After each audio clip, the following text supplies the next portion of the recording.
Je viens de lancer la VOD du Tech Talk. Ceux qui sont sur le live, je sais qu'il est 5 heures du matin en France, mais vous pouvez quand même dire bonjour à YouTube, à ceux qui vont regarder en VOD en différé, pendant que moi je vous fais un petit sommaire des news qu'on va aborder cette semaine. Alors bien évidemment, on va parler pas mal de Ryzen 3000 avec les nouveaux processeurs d'AMD.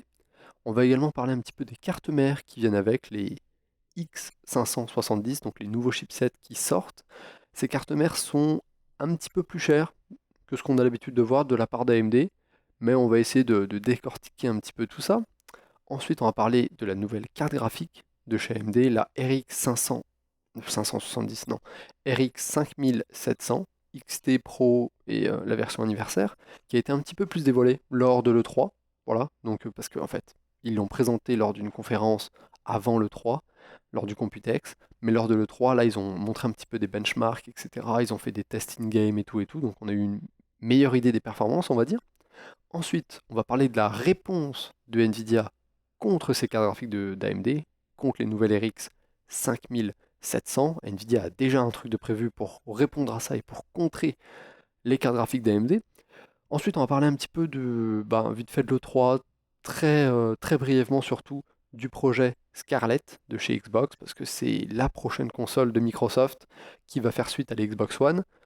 Nom de code Projet Scarlett, on en parlera un petit peu plus en détail. Ensuite, on va parler un petit peu de Google avec le Pixel 4. Et ensuite, on passera sur des news qui concernent Facebook et la Switch. Voilà, un truc assez tranquille. Assez tranquille. Bon, donc, comme je le disais, on va commencer tranquillement avec, euh, avec une petite news qui concerne bien évidemment Ryzen 3000. Donc Ryzen 3000, ça a été dévoilé lors du Computex. Ils nous ont saucé au niveau des pros, voilà, des performances nettement améliorées par rapport à la deuxième génération, des prix qui restent hyper attractifs puisqu'on se cale sur les prix de sortie de Ryzen 2. Voilà, les Ryzen 2000 vont baisser, les Ryzen 3 vont venir se caler à peu près au même prix, mais on gagne en performance. En IPC, on a une amélioration de 15% à peu près au niveau de l'IPC, donc on a des cœurs qui sont plus forts en single core, donc en performance seule, et on a toujours plus de corps que chez Intel, donc on gagne sur le multicœur également. On a eu pas moins de, je pense, c'est les 1, 2, 3, 4, 5, même 6 processeurs qui ont été dévoilés, parce qu'il y en a un qui n'est pas noté ici, qui est celui-ci. Donc on a le premier Ryzen 5 3600X, on est sur du 6 cœurs, 12 fils de calcul, toujours 6 cœurs pour les Ryzen 5. Le 3600, le 3600X, donc 200 $, 250 $. Les deux, c'est 6 cœurs, 12 fils de calcul. Après, on passe sur du Ryzen 7 3700X. Là, on est sur du 8 cœurs, 16 fils de calcul à 330 $. Donc, c'est plutôt très attractif. Et après, on tape dans le 3800X qui lui vient titiller le 9700K à 400 $. Lui, je pense que c'est du, si je me trompe pas, c'est du. Laissez-moi regarder vite fait. Tac, tac, tac. Est-ce que j'ai le 3800? Je pense que c'est encore du 8 cœurs 16 fils de calcul, mais avec des fréquences plus élevées. Et après, on a le Ryzen 9 3900X. Et là, on tape sur du 12 cœurs. Une augmentation du nombre de cœurs. 12 cœurs, 24 fils de calcul pour 500 $. Et ça vient vraiment, je dirais, battre le 9900K. Et après, lors de l'E3, ils ont dévoilé le plus haut de gamme qu'ils pouvaient faire, c'était le Ryzen 9 3950X qui lui est un 16 cœurs, 32 fils de calcul, 3.5 GHz de base, ça monte jusqu'à 4.7 en boost et ça va coûter 799 $. Donc on a un processeur 16 cœurs pour en dessous des 800 $. Donc ça va faire 850-900 euros. C'est quand même assez impressionnant. Voilà, donc ils ont dévoilé ça, etc. Il y a eu quelques tests qui ont été faits sur scène par AMD et tout, mais rien de bien concret. Par contre, on a des fuites sur des outils de benchmark extérieurs qui ont été faits, notamment le 3600, donc le R5 3600, le premier de la gamme des nouveaux Ryzen 3000, donc celui le moins cher, celui qui vaut 200 $, qui a fuité avec des benchmarks sur CPU-Z, c'est pas le meilleur outil, mais aussi des benchmarks sur 3D Mark et Cinebench. Je pense que le deuxième c'est sur Cinebench. Ouais, celui-là c'est sur Cinebench. Ou sur Cinebench 15, il vient taper les 1444 points sur le multicœur. Donc on est sur un processeur 6 cœurs, hein, 12 fils de calcul, et il tape les 1443 points. Voilà. Donc ce qui veut dire qu'il vient battre, par exemple, le 1700X. Donc le Ryzen 1 1700X, qui a 8 cœurs, est battu par le Ryzen 5 3600, qui lui a 6 cœurs. Donc le Ryzen 5 arrive à battre un processeur avec plus de cœurs que lui. Parce que ça montre bien qu'ils ont amélioré l'architecture avec Zen 2 et Ryzen 3000, et qu'ils arrivent à faire plus d'opérations à leur petit cœur, et que les processeurs sont plus puissants. Donc on a une nette amélioration due à l'architecture même de ces nouveaux Ryzen 3000. Donc parce qu'il arrive à battre un Ryzen première génération qui a plus de cœurs que lui, et il vient titiller le 9700K. C'est un CPU qui vaut 200$, qui bat un des Ryzen 7 de première génération plate couture, et en plus qui bat le 9700K, qui est un des processeurs mainstream de chez Intel, qui vaut dans les 300$. Donc là, on est sur un processeur qui vaut 100$ de moins, qui bat un processeur qui en vaut 300. Voilà.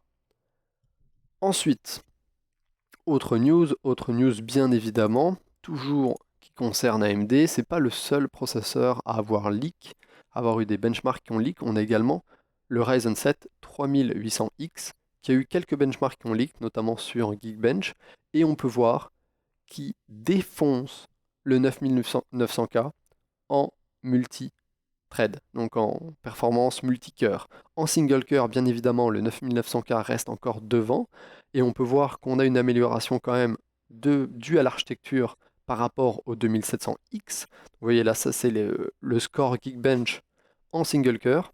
Donc on voit qu'on a une petite amélioration de la performance en simple cœur, donc par cœur, sur la troisième génération, même si on reste derrière Intel encore un petit peu.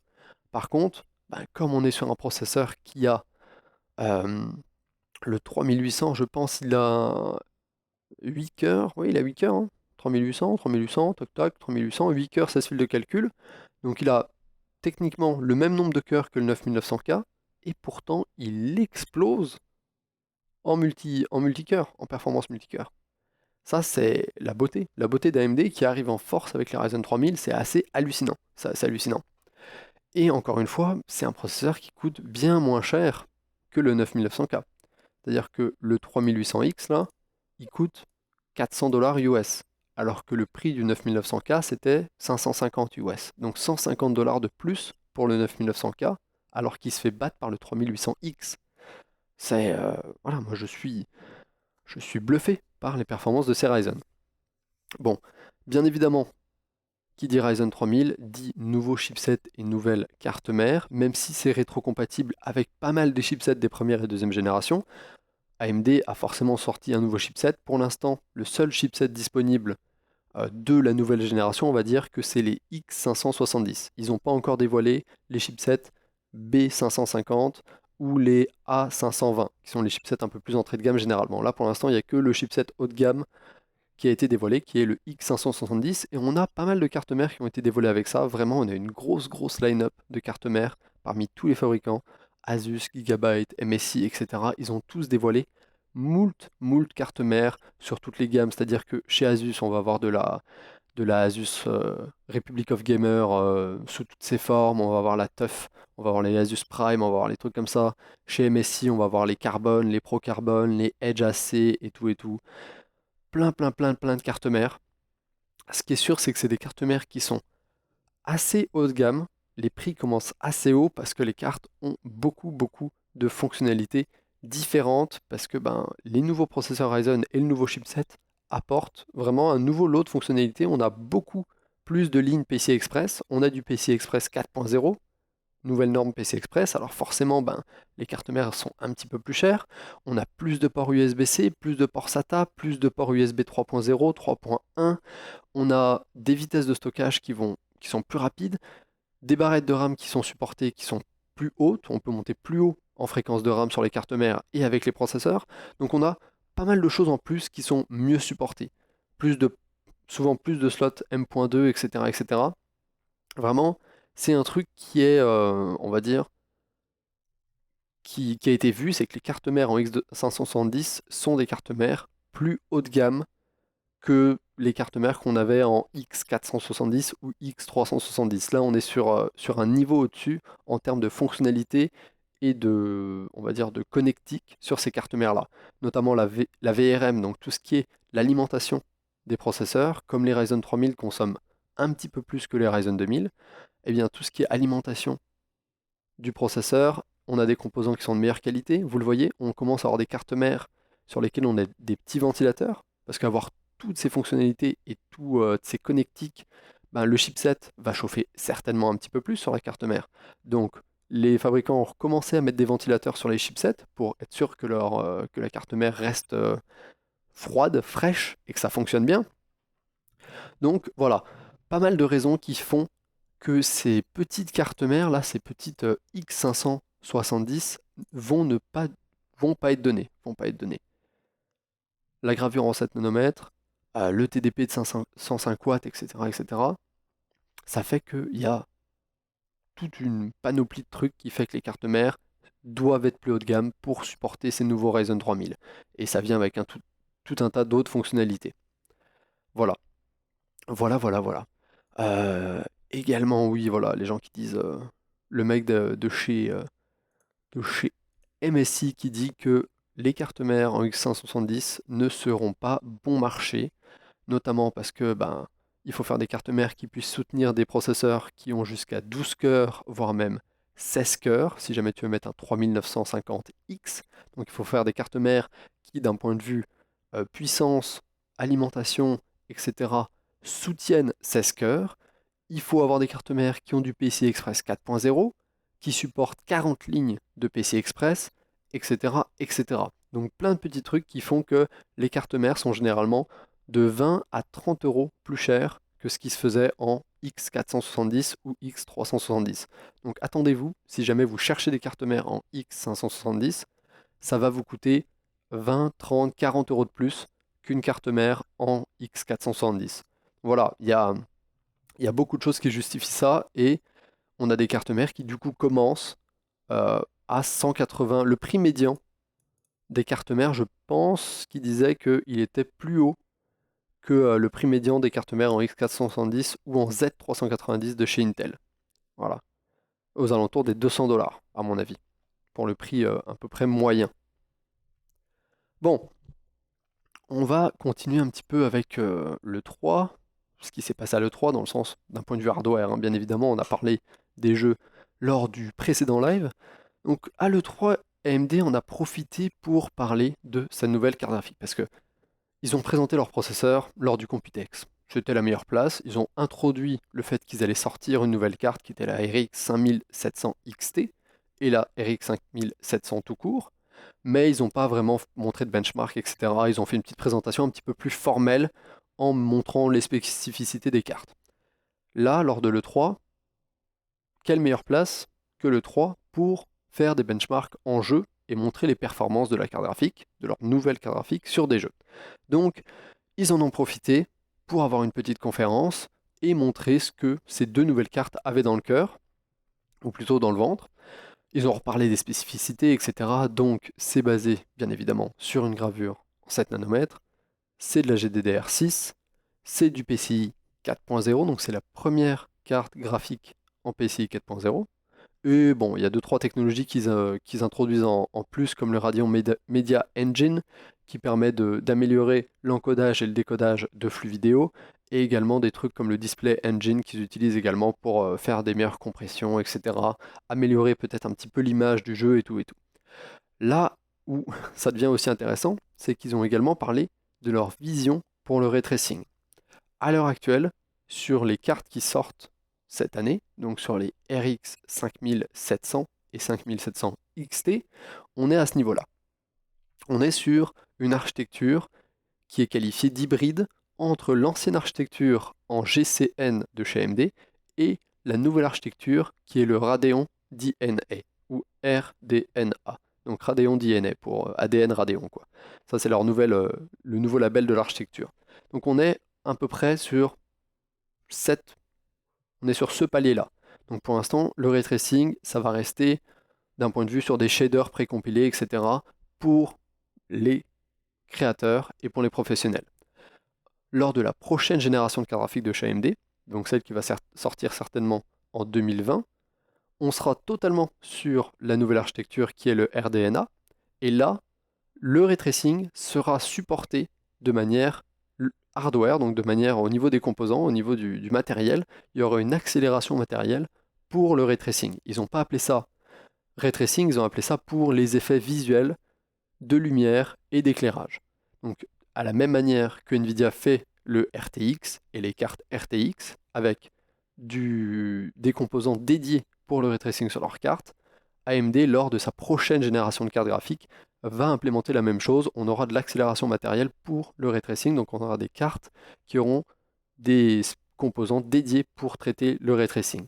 Et ensuite, l'étape d'après pour eux, c'est de faire du cloud computing, donc de calculer ces effets de ray tracing directement dans le cloud pour pas forcément avoir utilisé la puissance de la carte graphique, mais pouvoir utiliser la puissance du cloud pour calculer ces ray tracing. Donc, voilà, ça c'était pour un petit aparté. Donc on a deux cartes qui ont été dévoilées, bien évidemment, la 5700 et la 5700 XT. C'est presque les mêmes cartes.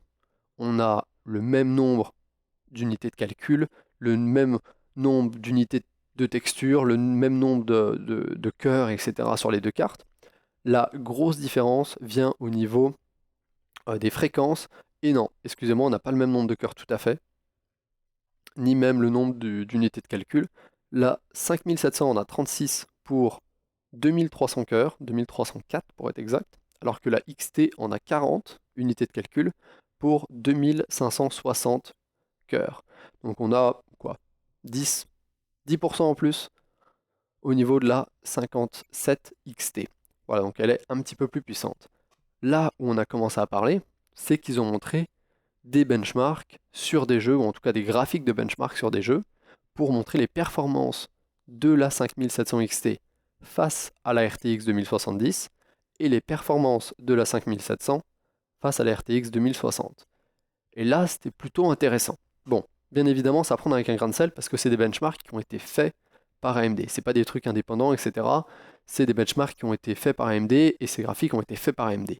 Donc on ne sait pas à quel point c'est vérifiable, justifié, etc., reproductible, et si c'est vraiment proche de la vérité et des vraies performances qu'on aura en jeu. Bon, ils ont zéro intérêt à mentir hein, sur ces benchmarks, mais il se peut qu'on ait des petites variantes une fois que les benchmarks indépendants vont sortir. Mais ce qu'on voit, c'est que la RX 5700 XT, par rapport à la RTX 2070, elle s'en sort plutôt très bien. C'est-à-dire que dans la plupart des jeux qu'ils ont montrés, elle a des performances supérieures. Donc là, on est sur Ghost Recon Wildlands, comme vous voyez, on est quoi 4% au-dessus. The Witcher 3, 5% au-dessus. The Division 2, 3% au-dessus. Sur Battlefield 5, 22% au-dessus. Là, c'est là où on a le plus gros écart. Metro Exodus, 15% au-dessus. Les seuls jeux où elle est un petit peu moins performante, c'est Shadow of the Tomb Raider et Civilization 6. Donc sur le reste, à chaque fois, on est 5-6% au-dessus de la RTX 2070. Et le schéma est similaire sur la 5700 normale par rapport à la RTX 2060. C'est-à-dire qu'à chaque fois, on est 9%, 10%, 12%, 23%, 7% au-dessus des performances d'une RTX 2060. Donc, on a des cartes qui, globalement, viennent tacler les deux, on va dire, les deux RTX mainstream de chez Nvidia, qui sont la 2060 et la 2070. Sachant qu'en plus, on a des prix qui sont très attractifs pour ces deux cartes-là. Puisque normalement, si j'ai les prix quelque part, voilà, la RX 5700 XT va coûter 449 $. Donc 450 $ pour la version la plus puissante. Celle qui est meilleure, de quoi 10%, 10% meilleure que la RTX 2070. Elle est un peu moins chère que la RTX 2070. Et de son côté, la RX 5700, qui elle vient tacler les RTX 2060, est à 380 $. Donc 400 €, ce qui est dans les prix de la RTX 2060. C'est à peu près dans les prix. Voilà, c'est à peu près le même prix qu'une RTX 2060. Donc on est sur des cartes qui viennent vraiment damer le pion sous l'herbe, enfin sous les pieds d'NVIDIA, puisqu'ils viennent offrir de meilleures performances à un prix similaire, voire un petit peu inférieur. Donc c'est plutôt pas mal. C'est plutôt pas mal. C'est plutôt pas mal. Donc, et en plus, tout ça, là, tout ça, ça sort le 7 juillet. Là, les deux cartes graphiques sortent le 7 juillet. Hop, excusez-moi, je ne sais pas si vous pouvez bien voir. Ouais, on va dire ça, là, c'est bon, vous allez voir. Ça sort le 7 juillet en même temps que les processeurs Ryzen 3000. Donc, ça sort vraiment très très très prochainement. Donc, ce que je disais, c'est que ça sort le 7 juillet et que Nvidia pour l'instant est un petit peu dans la mouise par rapport à ses cartes graphiques et Intel est complètement dans la merde par rapport aux Ryzen 3000 qui vont sortir. Le truc, c'est que Nvidia a un plan de backup. Ils avaient prévu le coup. Ils savaient forcément qu'AMD allait arriver avec des nouvelles cartes graphiques. Donc, ils avaient prévu un truc. Et ça s'appelait Nvidia Super. Ça s'appelle toujours d'ailleurs Nvidia Super, hein, ça n'a pas changé de nom. Et en fait, ce qui arrive, c'est que c'est un espèce de refresh. Oula, vous là, vous voyez absolument rien. C'est un espèce de refresh des cartes actuelles de l'architecture Turing. Donc, c'est un refresh des RTX 2060, 2070 et 2080. Donc on va avoir trois nouvelles cartes qui s'appellent la RTX 2080 Super, RTX 2070 Super et RTX 2060 Super. Alors ce qui se passe, c'est qu'en fait, ils prennent les cartes actuelles, pour vous faire un énorme résumé, ils prennent les cartes actuelles, ces trois cartes-là, ils baissent le prix de ces cartes-là de 10-15%, ils sortent les nouvelles cartes Super qui ont des performances supérieures aux anciennes au prix des anciennes, au prix actuel des anciennes. C'est-à-dire que la RTX 2080 Super sort à 800$, qui était le MSRP, donc le prix conseillé par Nvidia pour la 2080. La RTX 2070 Super sort à 600$, ce qui était le prix original de la RTX 2070, et la RTX 2060 Super sort à 430$, qui était, je pense, le prix de la RTX 2060 de base. Voilà. Sauf que ces nouvelles cartes labellées Super sont plus puissantes, pas mal plus puissantes que celle actuelle, et les anciennes, plutôt les anciennes, les RTX normales, non super, baissent de prix. Donc c'est, par exemple, pour vous donner une petite idée de la puissance, la RTX 2070 Super est basée sur le même chipset que la 2080, mais non overclocké. C'est-à-dire qu'on n'est plus sur le chipset de la 2070. La 2070 Super, elle se base sur le chipset de la 2080, donc on a vraiment des performances qui sont supérieures, mais pour garder une petite différence avec la 2080 actuelle, eh bien c'est un chip, il est non overclocké, donc on a des performances qui sont un tout petit peu inférieures à la 2080 normale. Voilà. La 2060 Super se base également, voilà, sur un chipset non overclocké de la RTX 2070. Donc c'est comme la RTX 2060 Super, elle vient se placer juste sous les performances de la RTX 2070. La RTX 2070 Super, elle vient se placer juste sur les performances de la 2080 normale. Et la 2080 Super, eh bien, elle vient se placer juste sur les performances de la 2080 Ti normale. Parce qu'on se base sur le chipset de la 2080 Ti, mais en version non overclockée. Donc c'est comme, ils sortent trois nouvelles cartes, dans lesquelles ils prennent le chipset de la carte au-dessus, mais ils ne l'overclockent pas. Et ils les labellent super, et ils baissent tous les prix des autres cartes. Donc c'est clairement un rebrand, hein, comme Castatigma me le fait remarquer dans le chat. C'est clairement un rebrand, ou presque. C'est comme s'ils appelaient la nouvelle 2070, c'est comme s'ils l'appelaient 2080, etc. quoi. C'est un faux rebrand, parce qu'ils rajoutent trois nouvelles cartes, et ils segmentent encore plus le nombre de cartes graphiques et le marché, tu vois. Donc il y a encore plus de cartes disponibles pour encore plus de prix différents, et tout ça pour contrer les nouvelles cartes de chez AMD. Parce que oui, maintenant, la RTX 2070, ben, elle va baisser de prix, la RTX 2060, elle va baisser de prix, donc au final, pour un prix inférieur, tu auras une RTX 2060. Mais si tu veux les mêmes performances que la AMD RX 5700, bah là tu pourras prendre la RTX 2060 Super, qui elle aura des performances à peu près certainement similaires à la RX 5700 de chez AMD. Voilà, pour à peu près le même prix. Bon, certainement un peu plus cher. Voilà. Mais vous voyez le principe quoi. C'est genre que Nvidia baisse le prix de ses cartes actuelles et ressort des cartes en mode refresh plus puissantes. Donc c'est vraiment le bordel. Oui, c'est clairement le bordel. Si vous voulez un petit résumé, voilà à l'heure actuelle les différences entre les versions standard des cartes et les versions super.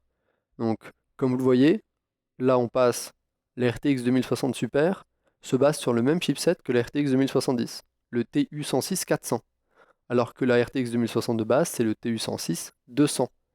On a un nombre de Q-d'accord qui est entre les deux, 2176 contre 1920 et 2300, et on a toujours 8 Go de GDDR6. Par contre, là aussi, il booste un petit peu la vitesse de la GDDR6 à 14 gigabits par seconde.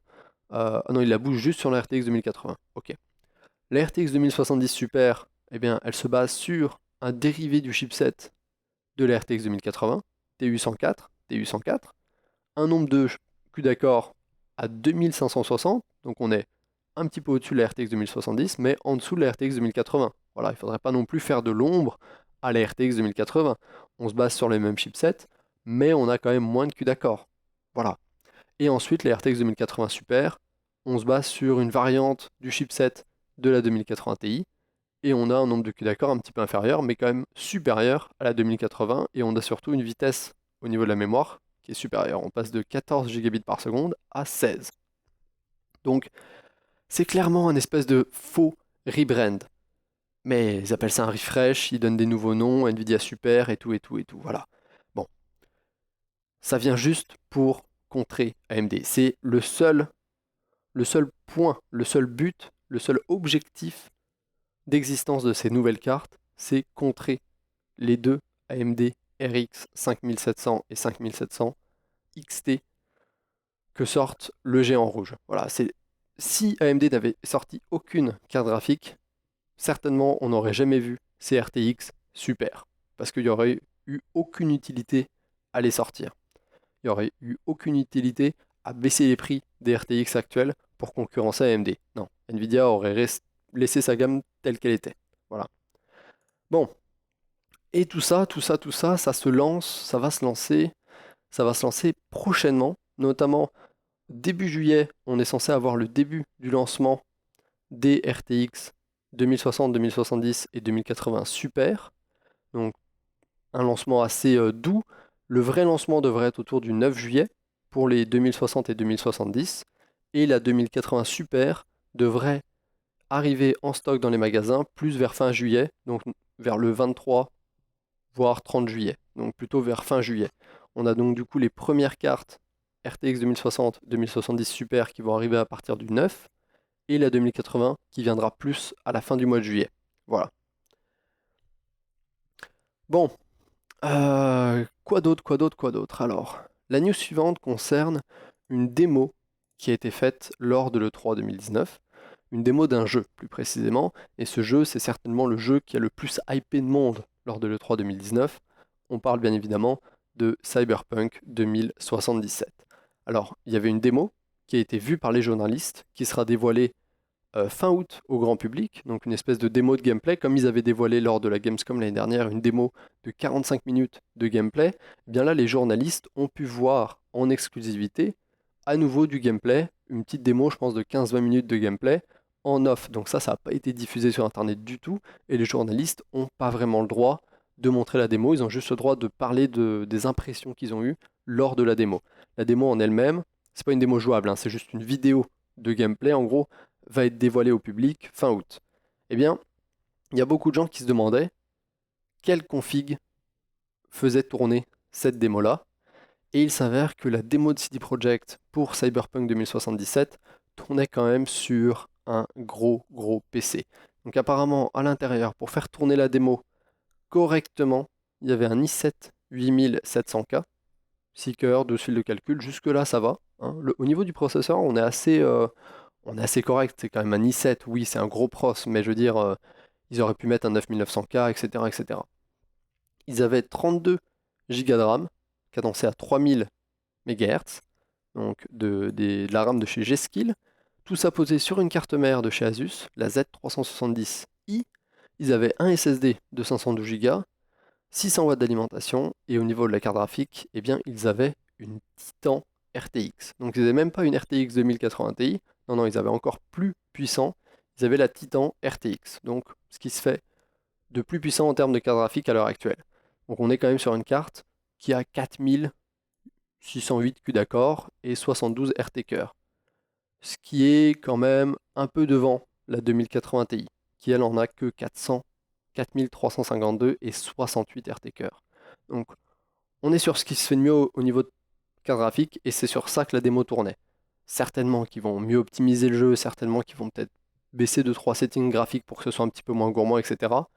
Mais je pense qu'il faudra une énorme config pour faire tourner Cyberpunk 2077 en ultra. Ça c'est sûr que dans la qualité maximum, il faudra une énorme config, comme il fallait une énorme config pour jouer en ultra à The Witcher 3, parce qu'il était quand même super beau et super gourmand. C'est un open world avec beaucoup de choses qui se passaient, etc. Et le jeu était joli, donc ça m'étonne pas pour Cyberpunk. Donc, ensuite, l'autre news, on a parlé d'NVIDIA, qui va essayer de contrer AMD, mais il y a aussi Intel qui est un petit peu dans la merde. Et donc Intel va également essayer de contrer AMD et les Ryzen 3000, et c'est quoi la seule chose qu'Intel peut faire face à AMD à l'heure actuelle, parce qu'ils sont clairement pas prêts pour sortir des nouveaux processeurs en 10 nanomètres, etc., etc. Ils sont vraiment pas prêts de ce point de vue-là, Intel. Ils vont rattaquer, à mon avis, en 2020 avec des nouveaux procès, une nouvelle archi et tout et tout. Et du coup, en attendant, la seule option qu'a Intel, eh bien, c'est de diminuer ses prix. C'est le seul truc qu'ils peuvent faire de logique pour essayer un petit peu de concurrencer AMD. Parce qu'à l'heure actuelle, AMD propose des processeurs qui sont plus performants que ce que fait Intel, ou presque, quasiment sur tout, c'est plus performant, et à un prix qui est moindre. Donc vous payez moins cher, et vous avez des processeurs qui sont plus polyvalents et un peu plus performants dans 95% des tâches, et qui sont à peu près au même niveau de performance dans le gaming. Donc vous avez toutes les raisons du monde à choisir un processeur AMD.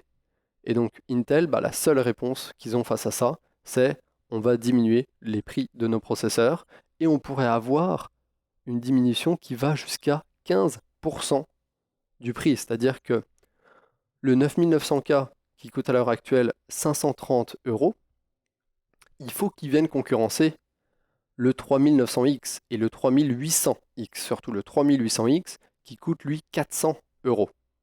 Donc on est sur quand même un truc qui vaut 130 € de plus. Donc si on diminue d'environ 15-20%, on tombe sur un processeur qui vaut 450 €. Donc 400 € pour AMD, 450 € pour Intel, on a déjà une concurrence qui est un peu meilleure que si on était sur 400 € versus 530. Là, tu te poses même pas la question. Pareil pour le 9700K, 420 € à l'heure actuelle, il faut qu'il aille concurrencer un processeur qui en vaut 300. Donc s'il diminue le prix d'environ 15%, ça va être environ 350 €. Donc 300-350 €, Intel va rester un peu plus cher, mais pas aussi cher qu'il l'est à l'heure actuelle. Mais bon, AMD va certainement quand même convaincre beaucoup de personnes, parce que même si Intel baisse ses prix, ça change pas tout. Et même s'ils baissent leur prix, j'ai l'impression qu'ils vont toujours rester un tout petit peu plus chers qu'AMD. Donc au final, les gens vont quand même potentiellement se tourner bien plus vers AMD qu'avant. Parce qu'AMD est de plus en plus viable, que ce soit pour du gaming, et extrêmement viable pour tout le reste en fait. Pour tout ce qui est multitâche, création de contenu professionnel et tout, AMD explose Intel. Voilà.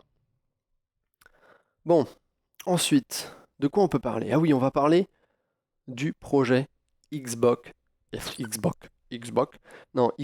Scarlett. Donc Project Scarlett pour la prochaine Xbox. Et pour ça, on va regarder une petite vidéo de présentation qui a été faite par Microsoft qui dure 3 minutes. Allez, c'est parti.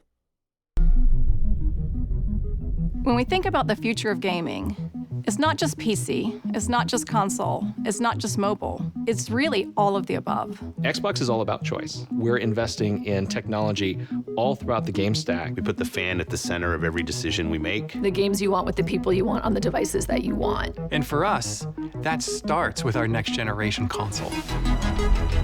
We don't want to build just another console. We truly want it to be transformative. More immersion, more exploration, more detail. How do we make it easier for people to get into the game, to stay in the game? One of the things that gamers and developers are incredibly excited about is reducing load times. I'm an RPG gamer, and so Loading screens are a thing. You're sitting there in the fake elevator because you know that the game's loading in the background. This is just an elevator ride forever. That's our goal with gaming, is that you don't have those pauses. This generation is special because we've really unlocked this new capability to connect with the characters and worlds in a way that no previous generation has allowed. This generation is going to be a bigger leap than any generation we've done before. At the heart of our next generation console is our custom design processor, leveraging the latest Zen 2 and Navi technology from our partners at AMD. From a pure processing perspective, this is 4 times more powerful than the Xbox One X. We're leveraging high bandwidth GDDR6 to ensure that we're getting the best performance possible. It's going to usher in resolution and frame rates that we've never seen before. Like, never seen before. We're looking at frame rates up to 120 frames per second. 8K capability. Variable refresh rate. Next-gen ray tracing. It's real time because it's hardware accelerated for the first time ever. What I'm personally most excited about is the SSD. We've created a new generation of SSDs. We're actually using the SSD as virtual RAM. We're seeing more than 40 times performance increases over the current generation.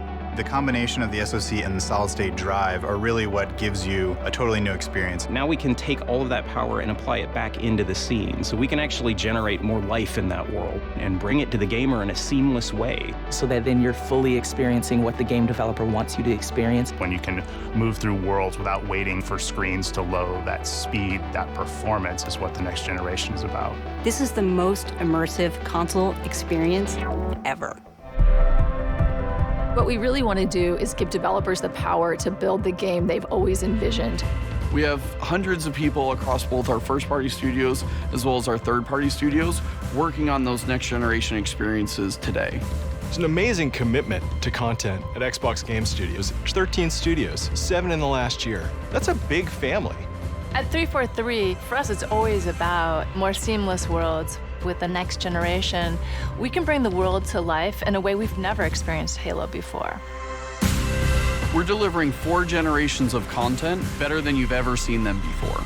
This console is especially awesome for Game Pass members. With the faster load times, you're going to be able to experience all the games within just a snap of your fingers. We're giving gamers the option to connect across devices and across platforms in a way that we never were able to before. I don't lose my last generation as I move into the next generation, the people I play with and the games that I want to play. That experience should be continuous and always growing. This isn't just a console launch. This is about the future of gaming. Your games, your achievements, your progression, your accessories, your console gaming experience with Xbox, it all comes forward with Scarlett.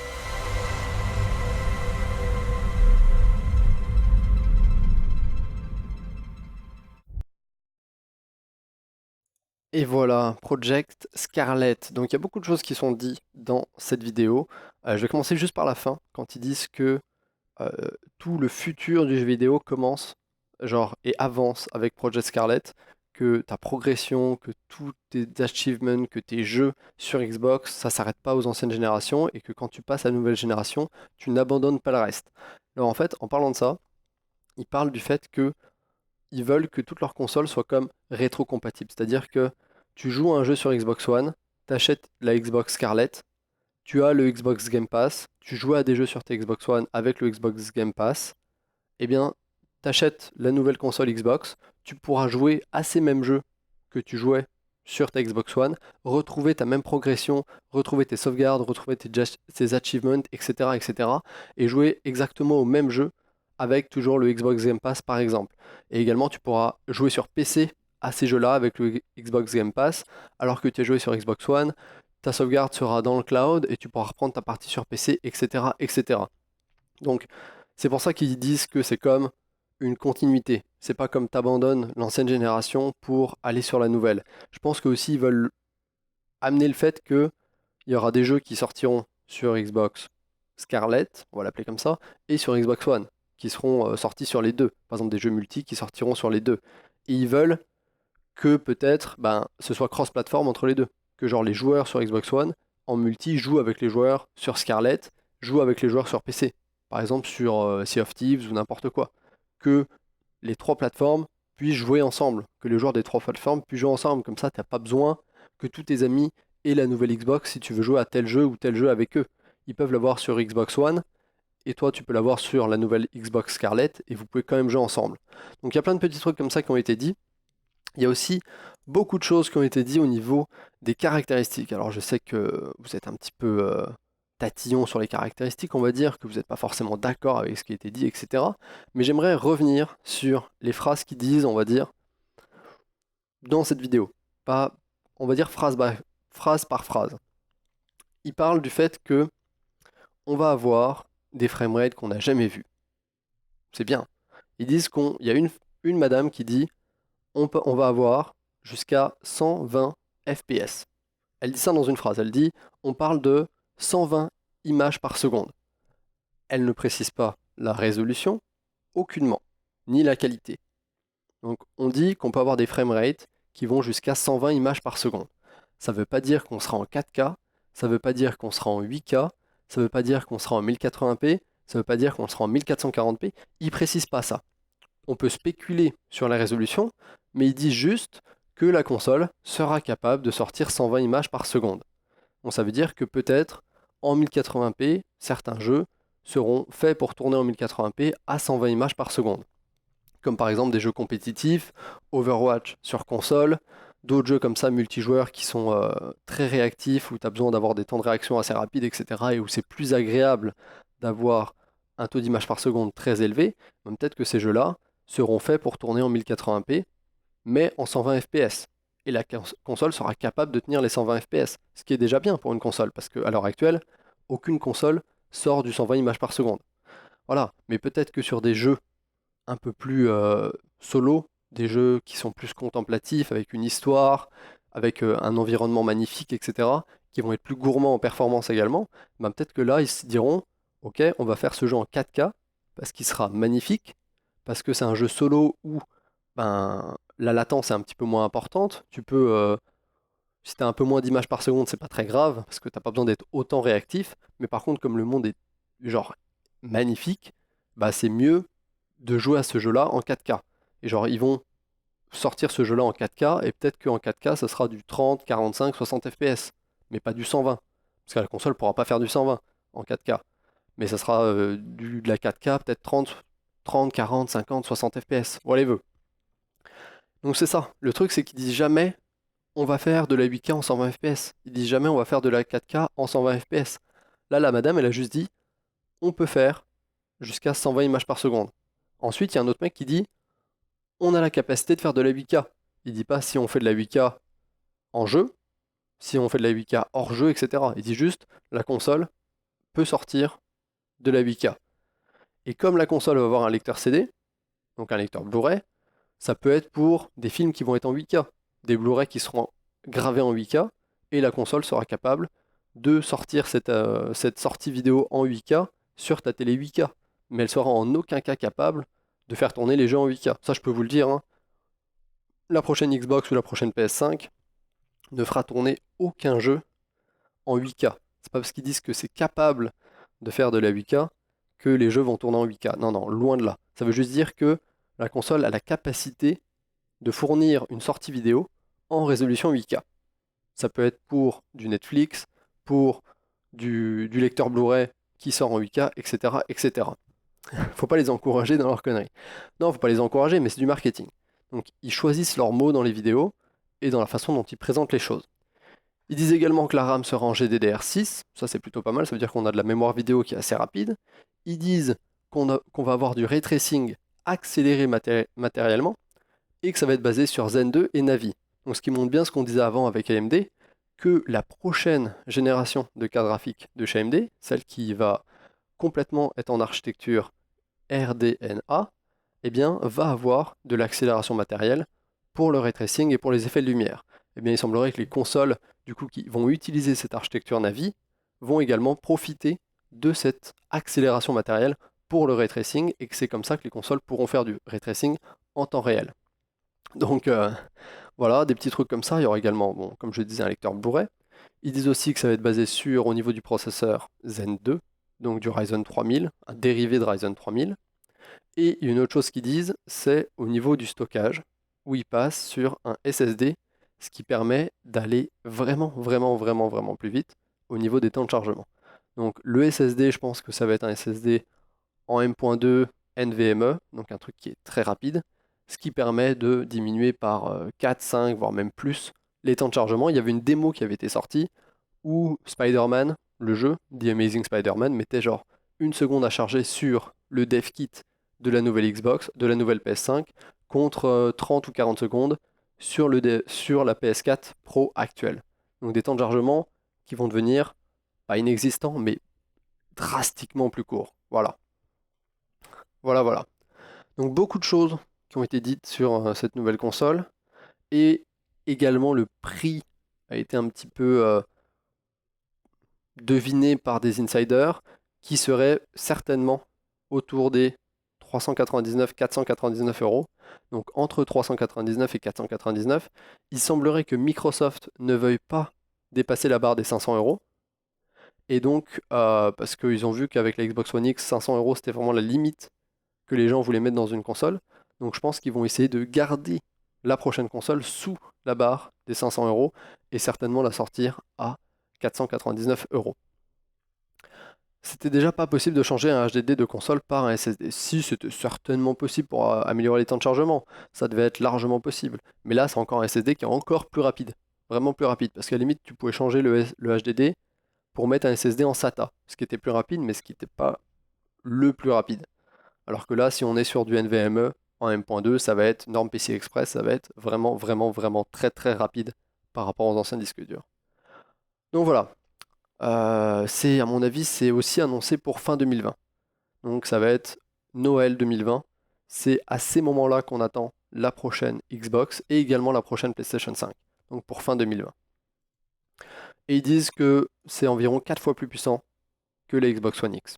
D'un point de vue performance de puissance graphique, puissance du processeur, c'est environ 4 fois plus puissant que la Xbox One X en ce moment. Donc on est quand même sur un truc qui est pas mal puissant. Par contre, voilà, ça, moi je suis pas d'accord avec ça.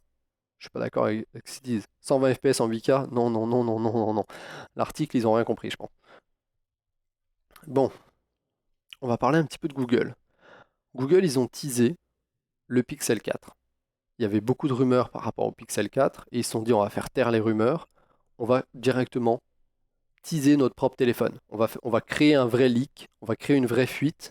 Plutôt que les gens fassent des rumeurs partout, à gauche, à droite, on va faire un vrai leak et on va montrer une photo, même plusieurs photos du Pixel 4. Et comme vous le voyez, ça c'est les photos potentiellement du Pixel 4 avec à l'arrière on voit un espèce de carré pour les capteurs photos sur lesquels on aurait 1, 2, 3 capteurs photos et le petit flash en dessous.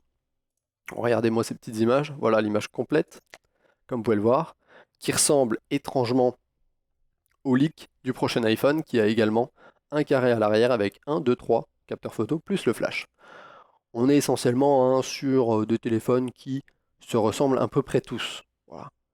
Donc tout le monde se copie. Mais j'ai hâte de voir ce que ça va donner d'un point de vue photo d'avoir ces 3 capteurs à l'arrière du téléphone parce qu'à l'heure actuelle, le Pixel 3, il a un seul capteur photo à l'arrière. C'est un des seuls téléphones haut de gamme, smartphone haut de gamme, qui a seulement un capteur photo sur la face arrière, et c'est le meilleur smartphone en photo, alors qu'il a juste un capteur. Il bat les téléphones qui ont 2, 3, 4, 20 capteurs, avec juste un capteur. Donc j'ai hâte de voir la qualité des photos du Pixel 4 avec 3 capteurs. J'ai hâte de voir genre la vidéo, le type de vidéo que ça va sortir, s'ils mettent un capteur angle large, s'ils mettent un truc, bref, j'ai vraiment hâte de voir ce que ça va donner. Parce que avec un seul capteur, tu fais les meilleures photos. Si tu en rajoutes 2 autres, je veux voir de quoi ils sont capables. Je veux voir de quoi ils sont capables. Bon. Également, une autre chose qui a été teasée, c'est le truc qui s'appelle Project Soli. Et il semblerait que le Pixel 4, ce soit le premier téléphone de Google qui pourrait intégrer cette petite puce qui avait été dévoilée lors du Project Soli et qui pourrait servir justement à ce qui avait été montré dans ce projet. Project Soli, en fait, c'est un espèce de de capteur qui permet de détecter des mouvements des doigts grâce à une espèce d'onde radio et de radar. Donc en fait, c'est une espèce de toute petite puce radar qui va envoyer des signaux devant elle, et toi, en bougeant tes doigts devant ce capteur, tu vas interférer avec ces signaux radar, donc c'est des signaux de radio, etc., c'est des fréquences, tu vas interférer avec, et quand tu fais certains gestes, ça va interférer d'une certaine façon, et tes gestes vont pouvoir être interprétés. Et c'est un truc qui avait été dévoilé par Google en 2016. Je vais vous montrer une petite vidéo de présentation du projet, vous allez tout de suite comprendre de quoi je parle. Et il semblerait que le Pixel 4 pourrait potentiellement intégrer cette technologie avec ce capteur-là, parce qu'il semblerait que Google ait commandé une quantité, pas astronomique, mais une grande quantité de petites puces qu'ils avaient utilisées pour faire la présentation du projet, et que du coup, ça serait potentiellement pour les mettre dans le Pixel 4, et que le nouveau téléphone de Google puisse avoir des espèces de fonctionnalités genre de gestuelle, où en gros tu pourrais diriger ton téléphone sans le toucher. Vous allez voir, je vais vous montrer une petite vidéo de projet Soli, vous allez tout de suite comprendre. I work for Advanced Technology and Projects Group at Google. The hand is the ultimate input device. It's extremely precise, it's extremely fast, and it's very natural for us to use it, right? Capturing the possibilities of human hand was one of my passions. How can we take this incredible capability, finesse of human actions, a finesse of using our hand, but apply it to the virtual world? We use radio frequency spectrum, which is radars, to track human hand. The radars has been used for many different things, to track cars, big objects, satellites and planes. We're using them to track micro motions, twitches of human hands, and then use that to interact with wearables and Internet of Things and other computing devices. Our team is focused on taking radar hardware and turning it into a gesture sensor. Radar is a technology which transmits a radio wave towards a target, and then the receiver of the radar intercepts the reflected energy from that target. The reason why we're able to interpret so much from this one radar signal is because of the full gesture recognition pipeline that we've built. The various stages of this pipeline are designed to extract specific gesture information from this one radar signal that we receive at a high frame rate. From these strange foreign range Doppler signals, we're actually interpreting human intent. Radar has some unique properties when compared to cameras, for example. It has very high positional accuracy, which means that you can sense the tiniest motions. We arrived at this idea of virtual tools because we recognized that there's certain archetypes of controls, like a volume knob or a physical slider, a volume slider. Imagine a button between your thumb and your index finger, and the button's not there, but pressing this is a very clear action, and there's a natural physical haptic feedback that occurs as you perform that action. The hand can both embody that virtual tool, and it can also be acting on that virtual tool at the same time. So if we can recognize that action, we have an interesting direction for interacting with technology. So when we started this project, me and my team, we looked at the project idea and we thought, are we going to make it or not? We don't know, but we have to do it. Because unless you do it, you don't know. And what I think I'm most proud of about our project is we have pushed the processing power of the electronics itself further out to do the sensing part for us. The radar has properties which no other technology has. It can work through materials, can embed it into the objects. It allows to track really precise motions. And what is most exciting about it is that you can shrink the entire radar and put in a tiny chip. That's what makes this approach so promising. It's extremely reliable. There's nothing to break. There's no moving parts. There's no lenses. There's nothing. It's just a piece of sand on your board. Now we're at a point where we have the hardware where we can sense these interactions and we can put them to work. We can explore how well they work and how well they might work in products.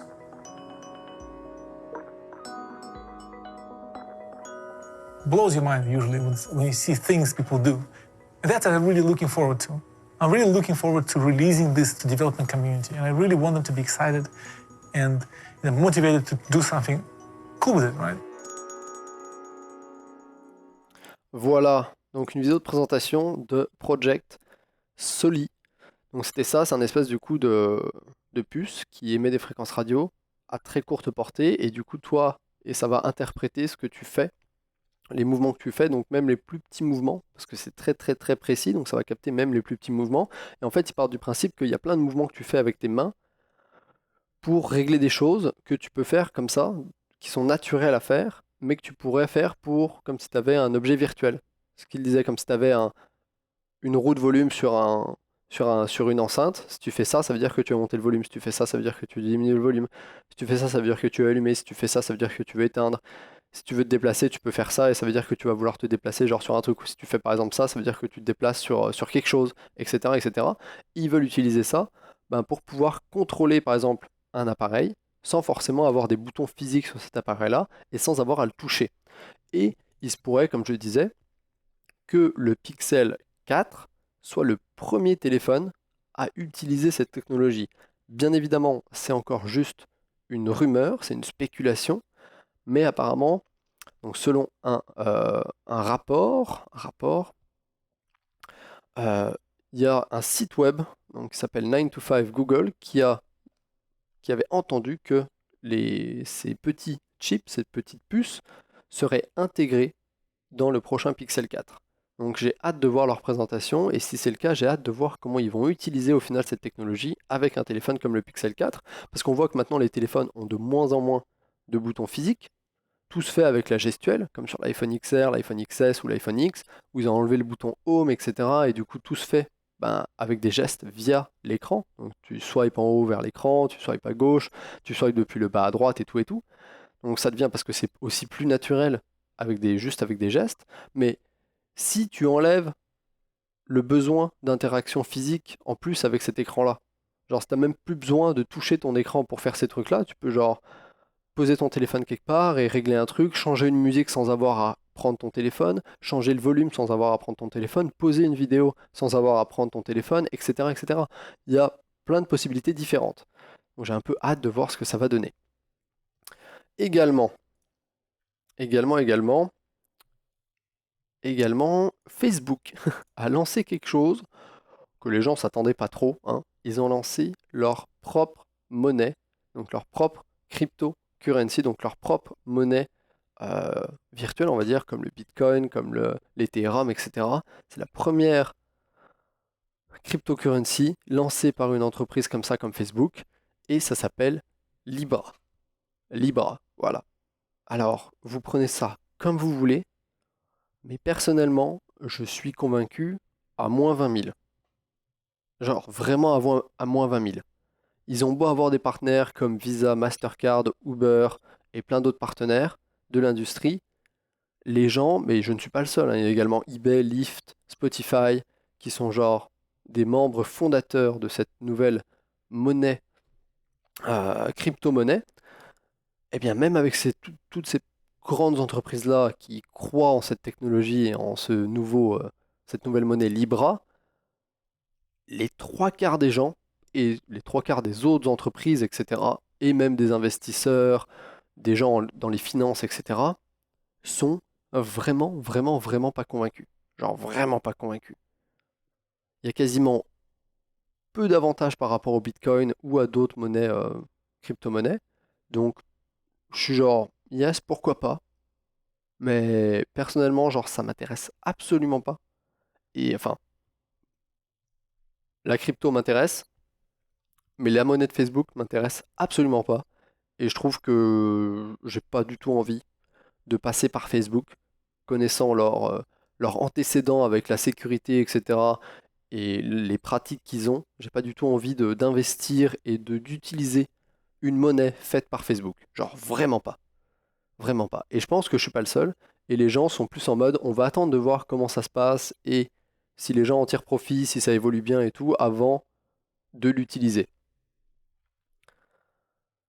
Quoi d'autre? Donc ça c'était plus une petite news. Faudrait vraiment lire beaucoup d'articles pour se forger une opinion sur Libra. Mais pour l'instant, moi je vous dis, je vous dis que ça existe, mais mon intérêt est genre dans les sous-sols des sous-sols des sous-sols. Il est proche de moins 0, mon intérêt. Moins 2000, moins 3000 même. Voilà, voilà. Bon, en attendant, une news un petit peu plus intéressante qui concerne la Switch. Alors en fait, ce qui s'est passé, c'est qu'il y a un mec donc, qui a modé sa Switch, pas mal modé, hein. Tu peux installer Linux sur une Switch, etc. Tu peux aussi l'installer, bref, plein d'autres trucs. Il a réussi à faire tourner des jeux PC sur Switch. Voilà. En fait, le truc, ce qu'il a fait apparemment, c'est qu'il a réussi à avoir une version de Google d'Android qui tournait sur la console et qui lui permettait d'accéder aux fonctionnalités, par exemple, d'une Nvidia Shield. Donc de faire tourner des jeux Steam qui tournent sur Nvidia Shield directement sur une Switch.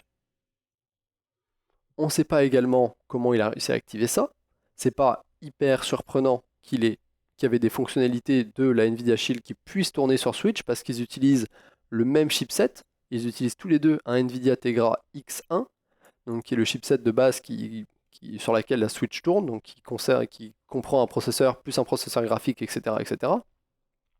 Donc il a réussi à installer Android sur sa Switch et ensuite à débloquer, on va dire, activer des fonctionnalités de Nvidia Shield. Ce qui veut dire qu'il avait accès à Nvidia Now, donc il pouvait par exemple installer Steam et lancer Steam avec Nvidia Now et jouer à des jeux. Et vous voyez sur sa bibliothèque ici, il y a Assassin's Creed Odyssey qui peut peut-être se lancer, Destiny 2, Diablo 3, ça je sais pas ce que c'est, ça c'est Stardew Valley je pense, etc. Il a 2-3 autres jeux, il en montre un seul, c'est Overwatch, que je pense celui-là, ça doit être la Tracer. Le reste, c'est pas forcément dit que ça tourne bien, mais vous pouvez voir que le mec, il est plutôt tranquille, il va sur Overwatch, comme ça lance Overwatch, tout va bien, ça lance le jeu, ça charge, il va rentrer dans une partie, sur sa Switch, dans le plus grand des calmes. Dans le plus grand des calmes. Donc bien évidemment, je pense que les jeux tournent parce que il y a beaucoup de ces jeux-là qui peuvent tourner sur des bases Linux. Android se base bien évidemment sur un kernel Linux. Et il y a des jeux comme Overwatch peuvent tourner sur un kernel Linux. Ils ont été portés pour tourner sur Linux. Et du coup, tu peux jouer sur Linux à Diablo 3, à Overwatch, à d'autres jeux comme ça. Et vous voyez que là, il charge et puis il joue tranquillement avec ses Joy-Con et tout, et tranquille, quoi. Ça marche. Tout va bien. Bon, c'est certainement un hack qui est un petit peu compliqué à mettre en place, qui n'a pas forcément énormément d'intérêt, parce que des jeux comme Overwatch, à mon avis, c'est plus plaisant d'y jouer sur PC, mais montrer que c'est possible, c'est tout le but. Souvent, les modeurs et les hackers font ça juste pour montrer que c'est possible, juste pour voir si c'est possible. Généralement, ils n'en tirent pas forcément parti. Genre, je suis sûr que le mec va pas utiliser ça pour jouer à n'importe quel jeu PC sur sa Switch. Non, je pense que le but souvent d'un hacker, c'est juste de voir si c'est possible, et si c'est possible, de réussir à le faire. Voilà. Et je trouve ça marrant. Je trouvais ça vraiment très très très très marrant. Bon, la dernière news concerne une information qui plutôt d'ampleur. Vous en avez peut-être entendu parler en France. Mais il s'avère qu'au Québec, les données d'environ 2,9 millions de personnes ont été volées et potentiellement vendues. Donc en fait, ce qui se passe, c'est que une des plus grandes institutions financières au Québec, une des plus grandes banques au Québec, qui s'appelle la Caisse Desjardins, a été l'objet d'une énorme crise, puisqu'en fait, un de ses employés, donc c'est même pas un hack quelconque, c'est même pas l'entreprise qui elle-même a foiré, non, c'est un des employés de la boîte qui a récupéré les renseignements des clients, donc les renseignements personnels. On parle de nom, prénom, date de naissance, adresse mail, numéro de téléphone et potentiellement numéro d'assurance sociale, donc numéro de sécu au Québec, numéro d'assurance sociale. Donc ces 6 types d'informations-là, nom, prénom, date de naissance, numéro de téléphone, email et numéro d'assurance sociale. Donc il a récupéré toutes ces informations-là pour environ 2,9 millions de clients de cette banque-là, ce qui représente à peu près un peu plus de la moitié et un peu moins des 3/4 des clients, du nombre de clients total de la banque, donc de la Caisse Desjardins. Et ça concerne également des entreprises, hein, parce que là-dedans, il n'y a pas forcément que des particuliers. Parmi tous ces clients, il y a aussi des entreprises, etc. Donc ça représente 60% des 4,5 millions de clients de la Banque des Jardins. Et toutes ces données-là, eh bien, on ne sait pas ce qu'il en a fait techniquement. On pense qu'il les a vendues, notamment parce qu'il y a beaucoup de gens qui ont commencé à recevoir des SMS bizarres, d'arnaqueurs, des emails pour de la fraude, etc. Donc tu vois, genre, ben, il semblerait que ces données aient potentiellement été vendues sur le dark web, potentiellement sur le dark web, au plus offrant, ou alors à plusieurs personnes, que ça a été mis sur une forme de fichier texte et que le mec les a vendus. On ne sait pas également précisément comment l'employé a réussi à récupérer toutes ces données-là sans se faire prendre, et également à les transporter chez lui, etc. et ensuite à les vendre, parce que généralement, même si tu extrais un truc sur ton PC du bureau, généralement tu peux pas t'envoyer une mail à l'extérieur, surtout des données sensibles comme les banques, tu peux pas brancher tes clés USB et tout et tout. Donc on ne sait pas encore comment il a pu transférer à l'extérieur de la banque ces données-là, et il y a une enquête qui est en cours, etc. etc. Apparemment pour l'instant, il n'y a pas eu de fraude, un nombre de fraudes énorme, c'est-à-dire que le nombre de fraudes n'a pas augmenté suite au vol des données, dans le sens où il n'y a pas beaucoup de gens qui se sont fait arnaquer et tout, il n'y a pas de fraude au compte bancaire ou à la carte de crédit. Ils n'ont pas remarqué une explosion du nombre de fraudes suite au vol des données, mais ils sont en train de chercher et ils sont... comment ça s'appelle? Ils sont en pleine enquête et je peux vous dire que ça fait pas du bien. Ça fait pas du bien. Ça fait pas du bien du tout. Il y a beaucoup de gens qui sont impactés. Personnellement, je ne suis pas dans cette banque-là, donc je ne suis pas touché. Mais il y a une grosse partie de la population au Québec qui est concernée et qui ont ces données qui ont été volées, enfin leurs données qui ont été volées. Et apparemment, du coup, le salarié qui était un spécialiste des données a été congédié, évidemment aussi. Il a été licencié fin mai. Et il s'agirait d'un employé malveillant qui a décidé d'utiliser un stratagème pour user de la confiance de certains collègues, puis de rassembler ces données-là et de contrevenir à toutes les règles de sécurité. Donc en gros, il a abusé de la confiance de ses collègues, certainement pour obtenir des accès auxquels il n'aurait peut-être pas dû avoir droit, ou demander des infos à ses collègues qu'il n'aurait pas dû avoir, et ensuite du coup réussir à bypasser les règles de sécurité de la boîte et les mesures de sécurité de la boîte pour extraire ces données sans être pris. Bon, évidemment, l'homme il a été arrêté par la police, mais pour l'instant il n'y a aucune accusation criminelle parce qu'on ne sait pas si c'est effectivement lui, s'il les a vendus, etc. etc. Bon. Bon. Et voilà, et c'est à peu près les news qu'on avait pour ce Tech Talk. J'espère que ça vous aura plu. N'hésitez pas bien évidemment à liker si vous avez liké, disliker si vous avez disliké, laissez vos questions, remarques en commentaire. Et comme d'habitude, moi je vous dis à ciao, bonsoir.